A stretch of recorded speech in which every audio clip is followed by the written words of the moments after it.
Hi students, class 12 का chapter 2 है solution और इसका आज हमारा लेक्चर नंबर 7 है। आज हम बात करेंगे इसके अंदर राउल्ट्स लॉ की। प्रीवियस लेक्चर में हमने वेपर प्रेशर देखा था, तो उसको हम कंटिन्यू करते हैं। वेपर प्रेशर को अच्छे से एक्सप्लेन करता है आपका राउल्ट। तो चलिए स्टार्ट करते हैं। सबसे फर्स्ट इसकी डेफिनेशन देख लेते हैं। सबसे फर्स्ट राउल्ट्स लॉ की डेफिनेशन है, for any volatile substance. Substance कैसा होना चाहिए आपका? वोलेटाइल। आपको पता है वोलेटाइल सब्सटेंस क्या होता है? जो आसानी से इवेपोरेट हो जाए।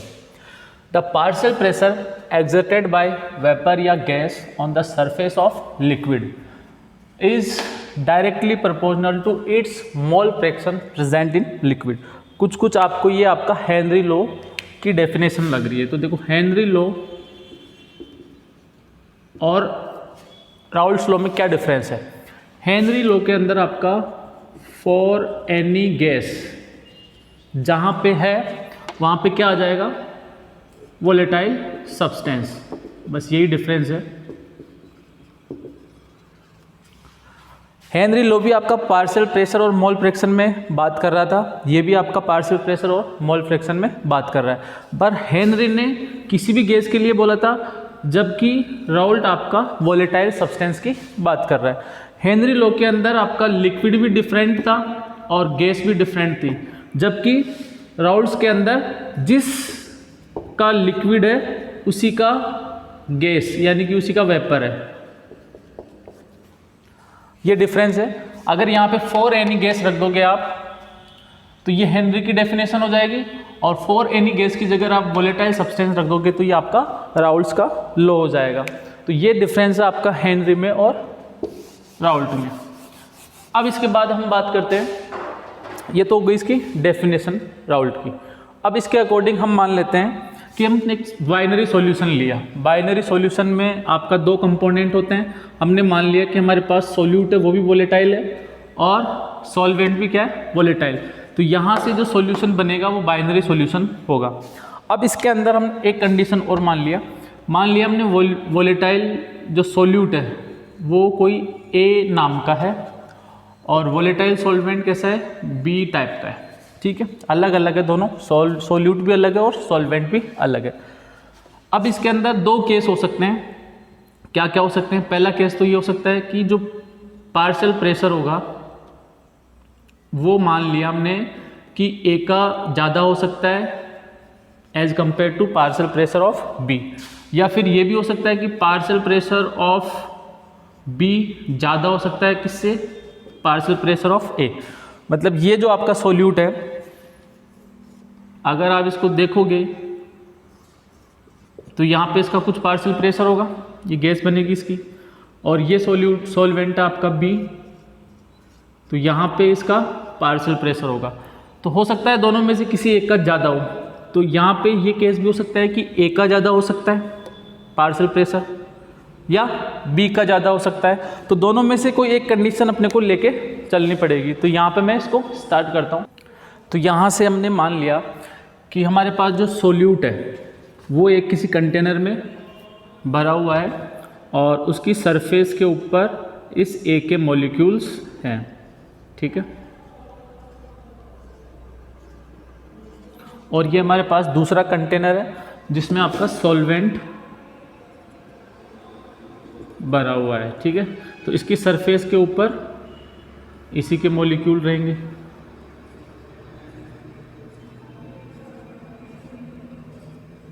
अब मैं थोड़ा सा डिफरेंस कर देता हूँ इसके। बी वाले को मैं थोड़ा सा ऐसे दिखा देता हूँ कि ये बी लिक्विड है, क्योंकि दोनों सेम नहीं है। तो ए लिक्विड ऐसा हो गया और बी लिक्विड ऐसा हो गया। अब ए जो लिक्विड है इसके कंटेनर के अंदर आपका ये वोलेटाइल है तो इवेपोरेट होगा आसानी से। तो यहाँ पे इसके वेपर्स बनेंगे। तो ये मान लिया हमारे पास ए के वेपर्स है। ठीक है, और ये इस पे प्रेशर अप्लाई कर रहे हैं, तो इस कंटेनर का कोई ना कोई प्रेशर निकल के आएगा बाहर। चलो हम लेट्स को मान लेते हैं इसका जो प्रेशर है वो कितना है? P A not. ये इसका पार्शियल प्रेशर हो गया ए कंटेनर का। इसी तरह इस बी कंटेनर के अंदर भी आपके वेपर्स बनेंगे किसके? बी मॉलिक्यूल के। और इसका प्रेशर हमने मान लिया लेट्स पी बी नॉट। अब हमें दो केस बताया था मैंने आपको, तो मैं इस केस के अंदर क्या मान लेता हूँ, लेट जो हमारे पास pressure partial pressure of P A naught ज़्यादा है partial pressure of P B naught से, ये मान लिया हमने। तो यहाँ पे अगर मैं इस प्रेशर को ज़्यादा मान लूँगा कि ये जो सोल्यूट है यहाँ पे इसका प्रेशर ज़्यादा है एज़ कम्पेयर टू इस सॉल्वेंट के, तो यहाँ पे इसके वेपर्स ज़्यादा होंगे और इसके कम। तो चलो मैं इसको रफ कर देता हूँ। तो यहाँ पे मैंने 3 वेपर्स लिए, यहाँ पे 2, मतलब ये आपका ये कंडीशन लिया है मैंने कि इसके वेपर्स ज़्यादा है एज़ कम्पेयर टू इसके। तो यहाँ पे अब हम चलते हैं, इन दोनों को मिक्स किया मतलब प्लस किया, ठीक है, और यहाँ से हमारे पास एक सॉल्यूशन बना। तो सॉल्यूशन में क्या होगा वो चेक कर लेते हैं। अब जैसे हमने मिक्स किया इनको, तो हमारे पास ए लिक्विड और बी लिक्विड दोनों मिक्स हो जाएगा। तो यहाँ पे ये मिक्स हो गए, ए और बी हमारे पास आ गया। अब यहाँ पे इसकी सरफेस के ऊपर हमारे पास ए का लिक्विड भी होगा और बी का लिक्विड भी होगा, ए का भी होगा बी का भी होगा, ए का भी होगा बी का भी होगा, ए का भी होगा और बी का भी होगा, क्योंकि प्योर आपका फॉर्म नहीं रहेगा। तो ये आपका सोल्यूट है और ये आपका सॉल्यूशन है। सॉल्यूशन में दोनों का कंट्रीब्यूशन आपका इक्वली रहेगा। तो एक अगर ए का मॉलिक्यूल है तो दूसरा बी का। अब यहाँ पे अगर पार्शियल प्रेशर की बात करें हम, तो यहाँ पे मान लेते हैं कि ए का जो पार्शियल प्रेशर है वो कितना है, पी ए, और बी का जो पार्शियल प्रेशर है वो कितना हो जाएगा, पी बी। अब देखो मैंने यहाँ पे ए का partial pressure P A note लिया था और यहाँ पे ले रहा हूँ मैं पी ए। ऐसा क्यों? क्योंकि आपने पढ़ा था वेपर प्रेशर के अंदर 4th पॉइंट प्योरिटी वाला, कि कोई भी प्योर आपका सब्सटेंस होगा, सॉरी वोलेटाइल सब्सटेंस होगा, उसका वेपर प्रेशर ज़्यादा होगा एज कंपेयर टू सॉल्यूशन। तो यहाँ पे ये प्योर फॉर्म में है, तो यहाँ पे जो वेपर प्रेशर बनेगा वो ज़्यादा होगा एज कंपेयर टू सॉल्यूशन के। तो सॉल्यूशन में पीए का वेपर प्रेशर क्या हो जाएगा, कम हो जाएगा। क्यों हो जाएगा? क्योंकि मैंने नोट लगवा के आपको 4th पॉइंट लिखवाया था कि प्योर फॉर्म में प्रेशर ज़्यादा होगा एज कंपेयर टू सॉल्यूशन। तो यहाँ पे अगर मैंने पीए नोट कर दिया तो यहाँ पीए नोट नहीं कर सकता, थोड़ा डिफरेंस करना पड़ेगा मुझे। तो यहाँ पे मैंने क्या रख दिया, पीए। इसी तरीके से यहाँ पे पीबी नोट, तो यहाँ पे क्या हो जाएगा, पीबी। अब जरा यहाँ पे देखो, अगर मुझे पूरे सॉल्यूशन का टोटल प्रेशर निकालना है तो कैसे निकालूंगा? तो टोटल प्रेशर निकालने के लिए अगर मैं इसका टोटल प्रेशर निकालूं, प्रेशर ऑफ टोटल, तो क्या हो जाएगा, दोनों को प्लस कर दें, P A plus P B, P A plus P B. तो यहाँ पे क्या हो जाएगा, इसका टोटल प्रेशर हो जाएगा। ठीक है, यहाँ तक क्लियर है? अब यहाँ पे हमें पता है अकॉर्डिंग टू रॉल्स लॉ, तो रॉल्स लॉ के अकॉर्डिंग हम बात करते हैं आगे। According to Raoult's law, Raoult's law क्या कहता है, अब उसके अकॉर्डिंग चलते हैं। फॉर एनी वोलेटाइल सब्सटेंस, चलो मान लेते हैं ये हमारा वोलेटाइल सब्सटेंस है, the partial pressure exerted by vapour और gas on the surface of liquid is directly proportional to its mole fraction. इसका मैं मोल फ्रैक्शन मान लेता हूँ, इस कंटेनर का मोल फ्रैक्शन है XA और इसका है आपका XB। तो यहाँ से इसका जो पार्शियल प्रेशर है वो यहाँ पे इसमें मोल्स जाएंगे, तो यहाँ पे XA भी होगा और XB भी होगा। तो अब सॉल्यूशन के लिए देखते हैं हम, तो partial pressure of A, partial pressure of A की बात कर रहा हूँ, तो यहाँ पे partial pressure of A gas liquid के ऊपर किसके प्रोपोर्शनल होगा, directly proportional to its mole fraction, और ए का मोल फ्रैक्शन कितना है, XA। तो पी ए प्रोपोर्शनल टू क्या हो जाएगा, XA। क्लियर है यहाँ तक? अब हमें पता है कि प्रोपोर्शनल साइन हटाएंगे तो कोई कांस्टेंट आएगा, और यहाँ पे कांस्टेंट क्या होगा, इसका PA नॉट होगा, इक्वल टू क्या हो जाएगा, XA। ये हो गई हमारे पास इक्वेशन नंबर 1। ऐसा क्यों किया मैंने, कांस्टेंट PA नोट क्यों रखा? क्योंकि प्योर फॉर्म में रहेगा तो इसकी वैल्यू अपने को पता रहेगी कि प्योर फॉर्म में कोई भी लिक्विड का प्रेशर कितना होता है, तो वो हमारे लिए क्या हो गई, कांस्टेंट वैल्यू हो गई। तो इसका कांस्टेंट क्या आ जाएगा, PA0। इसी तरीके से सेकेंड लिक्विड के लिए क्या हो जाएगा, pressure of B proportional to XB। तो यहां से भी हम कांस्टेंट हटाएंगे तो क्या आएगा, कांस्टेंट आएगा, तो यहां पे आ जाएगा PB0 XB equal to, sorry ये हो गई हमारे पास इक्वेशन नंबर सेकेंड। ठीक है, अब हम क्या करेंगे, इक्वेशन फर्स्ट और सेकेंड की वैल्यू, ये आपका PA की वैल्यू है, PA0 X है, और ये PB की वैल्यू है, PB0 XB। ये दोनों वैल्यूज उठा के मैं कहाँ पे रख रहा हूँ, टोटल प्रेशर के अंदर। तो यहाँ तक आप इसको राइट कर लो। तो यहाँ पे हम रख देते हैं equation first and second, put in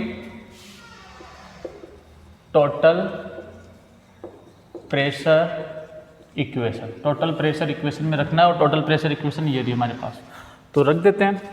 तो PT इक्वल टू PA आ रहा है, तो PA की वैल्यू कितनी है, PA0 XA प्लस PB की वैल्यू कितनी है, PB0 XB, यही दे रखा है। ठीक है, अब चलते हैं आगे। तो PT equal to PA0 XA plus PB0, और यहाँ XB की जगह रख देता हूँ मैं 1 माइनस XA। ऐसा क्यों रखा, क्योंकि बिकॉज हमें पता है XA और XA और XB क्या आपका मोल फ्रैक्शन होता है, और किसी भी फ्रैक्शन का सम कितना होता है, सम ऑफ ऑल फ्रैक्शंस इज 1। जितनी भी फ्रैक्शंस होती है उनका सम कितना होता है, 1। तो यहां से mole fraction of A plus mole fraction of B equal to कितना होगा, 1। तो यहां से अगर मैं XB की वैल्यू रखना चाहूं तो क्या हो जाएगी, 1 माइनस XA। इसलिए मैंने यहाँ पे XB की जगह ये रखा है पार्ट। अब इसको आगे सॉल्व करते हैं। तो PT इक्वल टू क्या हो जाएगा, PA0 XA, ओपन कर देते हैं। तो PB0 को 1 से मल्टीप्लाई किया तो PB0 प्लस का प्लस माइनस PB0 XA। आगे सॉल्व करते हैं इसको। तो PT इक्वल टू, अब हम क्या करेंगे, यहाँ पे ये दोनों लाइक टर्म है तो पास में रख देते हैं इनको, और PB को अकेले रख देते हैं। तो PA0 XA minus PB0 XA, ये भी आपका XA हो गया, ये भी आपका XA हो गया। ठीक है, प्लस PB0। अब मैं इसको थोड़ा रफ कर रहा हूं।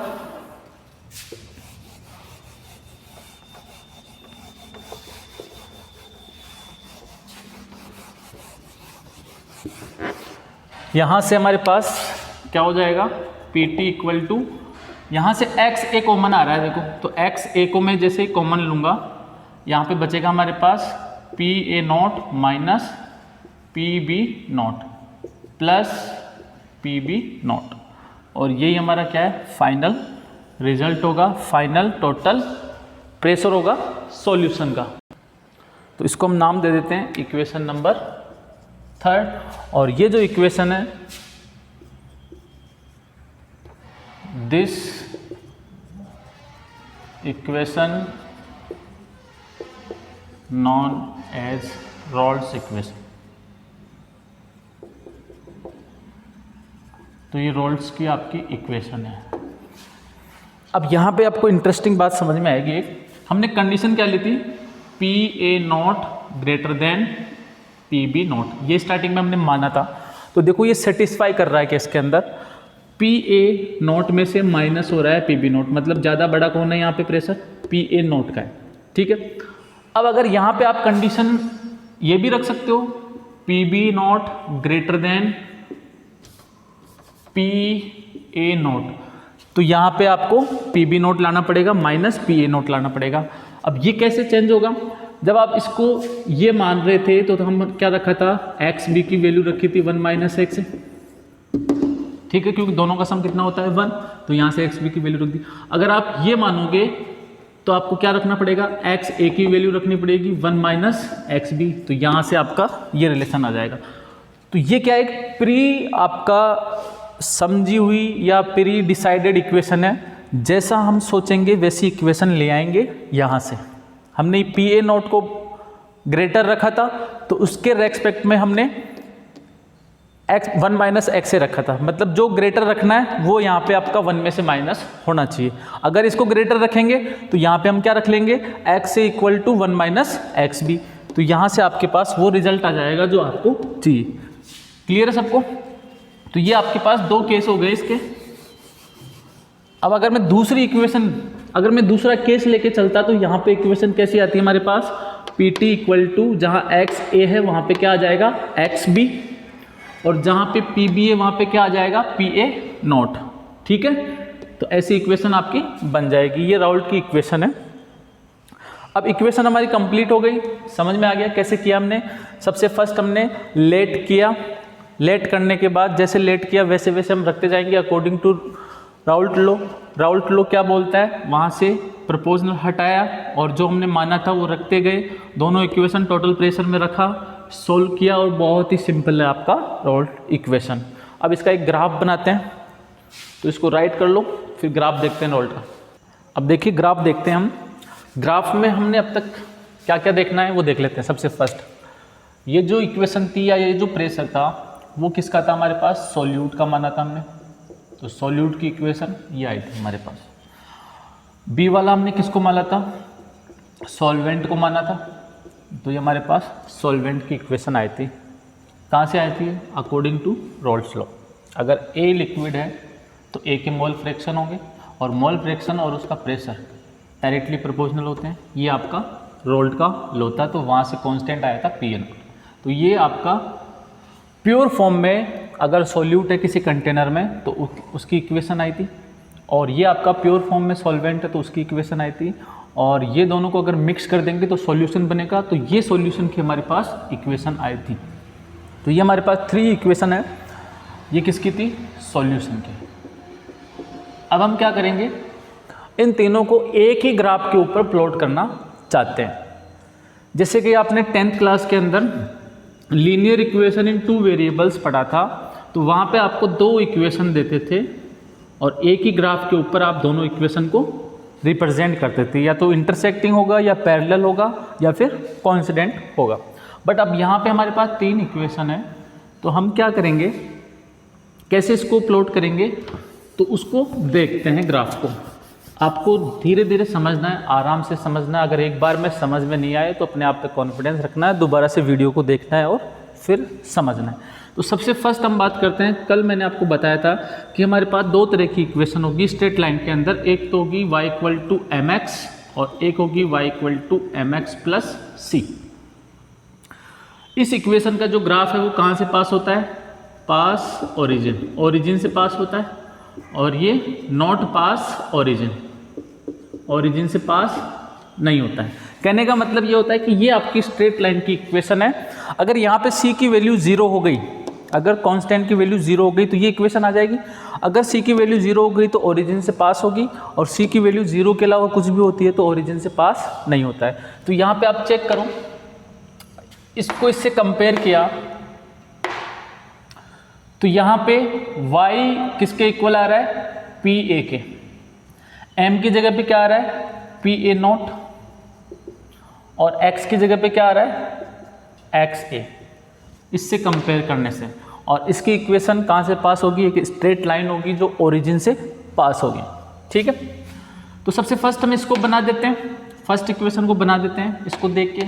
सेकेंड इक्वेशन भी इसी की तरह बनेगी, दोनों को कंपेयर करेंगे तो ये भी आपका ओरिजिन से पास होगा, तो ये भी ओरिजिन से पास हो रही है, ये भी ओरिजिन से पास हो रही है, और इसको कंपेयर करेंगे इसके साथ, क्योंकि यहाँ पे प्लस सी आ रहा है, मतलब सी की वैल्यू क्या आ रही है, पी बी नॉट। ये आपका y हो गया, ये हमारा x हो गया, और m की वैल्यू हो गई यहाँ पे ये वाली, तो ये y, ये x, और ये हो गया हमारे पास c। तो इस तरीके से हमें इसको कंपेयर करना है। अब इसकी जो इक्वेशन होगी ग्राफ की वो आपका ओरिजिन से पास नहीं होगी, क्योंकि यहाँ पे पी बी की वैल्यू 0 नहीं है। तो मैं ग्राफ प्लॉट करता हूँ। तो ग्राफ के लिए हम क्या करेंगे, सबसे फर्स्ट ये हमने लाइन बनाई नोटबुक के अंदर या ग्राफ के अंदर, जहाँ पे भी आप बनाना चाहते हो, और ये हमारा ओरिजिन हो गया। ठीक है, ओरिजिन पे मतलब x भी 0 होता है और y भी 0 होता है। तो चलो हम इसको कंपेयर करते हैं y इक्वल टू mx से। किसको, फर्स्ट इक्वेशन में। तो y की जगह क्या आ रहा है, pa, तो मतलब ये हमारे पास pa हो गया। ठीक है, x की जगह पे क्या आ रहा है, xa, तो ये हमारा xa हो गया। ठीक है, अब यहाँ पे x भी 0 होता है, y भी 0 होता है, मतलब यहाँ पे xa आपका क्या होगा, 0, और pa भी क्या होगा, 0 होगा। क्लियर है। और हमें पता है कोई भी जो फ्रैक्शन होता है उसकी हाईएस्ट वैल्यू कितनी होती है, 1। तो x में ये जो फ्रैक्शन है इसकी हाईएस्ट वैल्यू कहीं पे भी कितनी होगी, 1 होगी। तो a की वैल्यू हाईएस्ट कितनी हो सकती है, 1 हो सकती है। ये अपने को पता होना चाहिए। अब यहाँ से इस इक्वेशन का अगर आपको ग्राफ बनाना है तो कम से कम मिनिमम 2 पॉइंट चाहिए, तब आप लाइन बना सकते हो। तो पहला पॉइंट तो देखो क्या रखेंगे हम, जैसे आपने 10th क्लास में बनाया होगा टेबल ली, एक तरफ x तो मतलब एक तरफ pa, एक तरफ y तो एक मतलब आपका x है। ठीक है, ये दो वैल्यूज हम रखेंगे यहाँ पे। सबसे फर्स्ट अगर मैं xa की वैल्यू 0 रख देता हूँ तो pa की वैल्यू कितनी आती है, 0 आती है। क्लियर है। नेक्स्ट xa की वैल्यू अगर मैं 1 रखता हूँ तो pa की वैल्यू कितनी आती है, pa0। दोनों पॉइंट मिल गए, रख देते हैं। तो पहला पॉइंट, जब मैं xa की वैल्यू 0 रखता हूँ तो xa की वैल्यू 0 यहाँ पे, और pa भी कितना आता है, 0, मतलब यहीं पे मिल गया अपने को पहला पॉइंट। सेकंड पॉइंट, अगर मैं xa की वैल्यू 1 रखता हूँ तो pa की कितनी आती है, pa0, और pa0 कहाँ पे रहेगा आपका, इस pa के ऊपर कहीं पे भी रह सकता है pa0। तो चलो मान लेते हैं, लेट्स यहाँ पे आपका क्या है, pa0 है। तो ये एक पॉइंट ये रहा, एक पॉइंट ये रहा, दोनों को मिलाया तो आपका ये किसका ग्राफ बन गया, pa इक्वल टू x है, pa0 x है। और कैसा है, स्ट्रेट लाइन में, कहाँ से पास हो रहा है, ओरिजिन से पास हो रहा है। ठीक है, अब हम क्या करेंगे, दूसरी वाली लाइन का ग्राफ भी इसी में बनाएंगे। तो दूसरी वाली लाइन का ग्राफ भी अगर मैं इसी में बनाऊंगा तो एक दूसरे के ऊपर क्या हो जाएंगे, कोइंसिडेंट हो जाएंगे, मतलब एक दूसरे के ऊपर ये आपका ओवरलैप। तो हम क्या करेंगे, इसका ओरिजिन चेंज कर देंगे। अब हम क्या करेंगे, यहाँ पे हम इसका ओरिजिन ले लेंगे, नया ओरिजिन शिफ्ट करेंगे। थोड़ी देर के लिए इसको भूल जाओ। तो ये हमारा x हो गया, सॉरी y हो गया, और ये हमारा क्या हो गया, x। और यहाँ पे इसके लिए बात कर रहे हैं तो ये आपका y हो गया, तो मतलब ये pb हो गया, और x भी यहाँ पे आ जाएगा आपका, और pb और x भी यहाँ पे 0 होगा, मतलब यहाँ पे हमारे पास x भी 0 है। तो अब यहाँ पे x भी हाईएस्ट कितना हो सकता है, 1। ऐसा क्यों कर रहा हूँ मैं, क्योंकि अगर मैं इसी पे y और x लूँगा तो ये दोनों लाइनें एक दूसरे को ओवरलैप कर जाएगी। तो मैं क्या कर रहा हूँ, एक ही ग्राफ में बनाना चाहता हूँ, इसलिए मैंने अब ओरिजिन को यहाँ पे शिफ्ट कर दिया।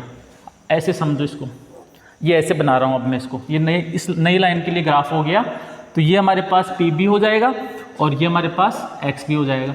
यहाँ पे x भी 0 है और यहाँ पे x भी हाईएस्ट 1 है। तो वही चीज़ यहाँ पे मैंने रखी है। अब थोड़ी देर इसको मत देखो आप इस ग्राफ को, ठीक है, ऐसे समझो आप। अब हम क्या करेंगे, यहाँ पे वही टेबल बनाएंगे, बनानी नहीं है, मतलब आपको सोचनी है। एक्स बी की वैल्यू 0 रखता हूँ तो पी बी कितना आता है, 0, मतलब यहीं पे मिल गया आपको पॉइंट। सेकंड, अगर एक्स बी की 1 रखता हूँ तो पी बी कितना आता है, पी बी नोट के इक्वल आता है। ये कौन सा था आपका, पी ए नोट। अब पी बी नोट जो होता है वो आपका कहाँ आएगा, यहाँ पे आएगा। अगर एक्स बी की वैल्यू 1 रखता हूँ तो पी बी नोट यहाँ पे इस पे कहीं पे आएगा। अब यहाँ पे आपको थोड़ा दिमाग लगाना है। आपने क्या माना था स्टार्टिंग में, हमने माना था P A naught greater than P B naught, मतलब पी ए नोट की वैल्यू ज़्यादा है, पी बी नोट की कम है।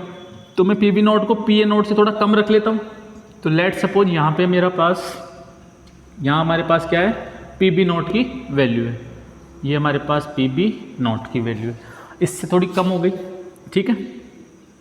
अब ये पॉइंट और ये पॉइंट दोनों को मिला दो, तो ये हमारे पास इस लाइन का क्या आ गया, ग्राफ आ गया। वापस से दिमाग में बिठाओ इसको कैसे बनाया। एक बार इसको ओरिजिन माना और इस लाइन का ग्राफ बनाया, एक बार इसको ओरिजिन माना और इस लाइन का ग्राफ बनाया, तो कुछ इस तरीके से हमारे पास आता है। ठीक है, अब हम बात करते हैं थर्ड लाइन। थर्ड लाइन का ग्राफ कैसे बनाएंगे हम, तो यहाँ पे देखते हैं। नेक्स्ट हमारे पास है थर्ड लाइन का ग्राफ। तो थर्ड लाइन का ग्राफ बनाएंगे तो सबसे फर्स्ट हम बात करते हैं, इसके लिए थोड़ा सा दिमाग लगाते हैं। इसकी जो लाइन है वो ओरिजिन से नहीं निकलेगी, मतलब एक तो ये आपका ओरिजिन है, मतलब यहाँ से ऐसे ऐसे ओरिजिन से पास नहीं होगी। ठीक है, ये भी ओरिजिन है तो यहाँ से ऐसे पास नहीं होगी। ओरिजिन के अलावा कहाँ से पास होगी, तो वो देखो, एक एक्स पे तो हमारे पास क्या है, टोटल प्रेशर है, और एक पे क्या है हमारे पास, एक्स ए। ठीक है, ये दोनों तो कांस्टेंट है। ठीक है, ये भी कांस्टेंट है।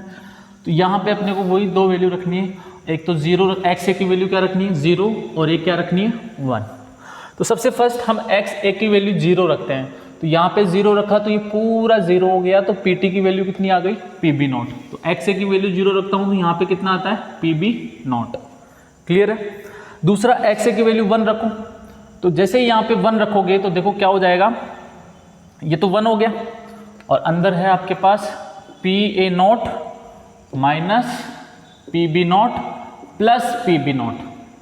जैसे ही 1 रखोगे तो ये सिचुएशन आएगी, और पी बी नॉट से पी बी नॉट कैंसिल हो जाएगा, क्या बचेगा, पी ए नॉट, और ये किसकी वैल्यू हो जाएगी, पी टी की। तो मतलब जब आप एक्स ए की वैल्यू 1 रखते हो तो पी टी की वैल्यू कितनी आती है, पी ए नॉट। तो ये हमारे पास क्या हो गई, टेबल बन गई, और टेबल से हम आसानी से ग्राफ बना सकते हैं। तो देखो बनाते हैं। सबसे फर्स्ट एक्स ए की वैल्यू अगर आपके पास 0 है, तो एक्स ए की वैल्यू 0 यहाँ पे होती है आपके पास, तब आपके पास पी टी की वैल्यू कितनी आती है, ये 0 होती है, तो पी टी की वैल्यू होती है पी बी नॉट। तो पी बी नॉट कहाँ पे, ये रहा। तो मतलब पहला पॉइंट तो आपको यहाँ पे मिल गया। ठीक है, नेक्स्ट, जब आप एक्स ए की वैल्यू 1 रखते हो तो एक्स ए की वैल्यू 1 कहाँ पे है, यहाँ पे, तब आपको पी टी की वैल्यू कितनी मिलती है, पी ए नॉट। तो पी ए नॉट ये रहा, तो दूसरा पॉइंट ये मिल गया। तो पहला पॉइंट ये है, दूसरा पॉइंट ये है, दोनों को मिलाओगे तो आपको इस लाइन का इक्वेशन मिल जाएगा। तो दोनों को मिलाते हैं, तो जैसे हम मिलाएंगे इसको, तो ये हमारे पास थर्ड लाइन का इक्वेशन आ गया, जो कि किसको रिप्रेजेंट करता है, P T equal to P A plus P B को, और P A plus P B क्या था आपका, ये वाला पार्ट था। क्लियर है। और ये इक्वेशन कौन सा था, आप लिख लेना यहाँ से, ये फर्स्ट लाइन का इक्वेशन था, और फर्स्ट लाइन कौन सी थी हमारे पास, P A equal to P A naught x है। और ये सेकेंड लाइन का इक्वेशन था, ये कौन सा था हमारे पास, ये तो फर्स्ट का हो गया, और ये सेकेंड का हो जाएगा हमारे पास, P B equal to P B naught x B. तो इस तरीके से हमने रोल्ड का ग्राफ बनाया। सबसे फर्स्ट इक्वेशन का बनाया, उसके बाद सेकंड इक्वेशन का बनाया, और फिर टोटल सॉल्यूशन का हमने बनाया। तो आपको ये टेबल नहीं बनानी, ये छोटी क्लासों का काम है, आपको दिमाग में ही करना है इस कैलकुलेशन को। तो आप दोबारा से इस वीडियो को देखना है, फिर आपको ग्राफ बनाना है, तब जाके आपको अच्छे से समझ में आएगा। अब लास्ट में जाते जाते आप यहाँ पे एक नोट डाल लेना, और उस नोट में ये लिखना है आपको कि जो भी सॉल्यूशन आपका राउल्ट्स लॉ को फॉलो करेगा वो कैसा होगा, आइडियल सॉल्यूशन। तो यहाँ पे हम लिख सकते हैं, those solutions which obey the Raoult's law, those solutions which obey the Raoult's law is या are ideal solutions। Ideal solutions क्या होते हैं, जो सॉल्यूशन रोल्स को फॉलो करते हैं वो आइडियल सॉल्यूशंस होते हैं, और जो इसको फॉलो नहीं करेंगे वो कैसे होंगे, नॉन आइडियल सॉल्यूशन। तो नेक्स्ट क्लास में अब हम बात करेंगे आइडियल सॉल्यूशन और नॉन आइडियल सॉल्यूशन के बारे में। तब तक के लिए थैंक्स।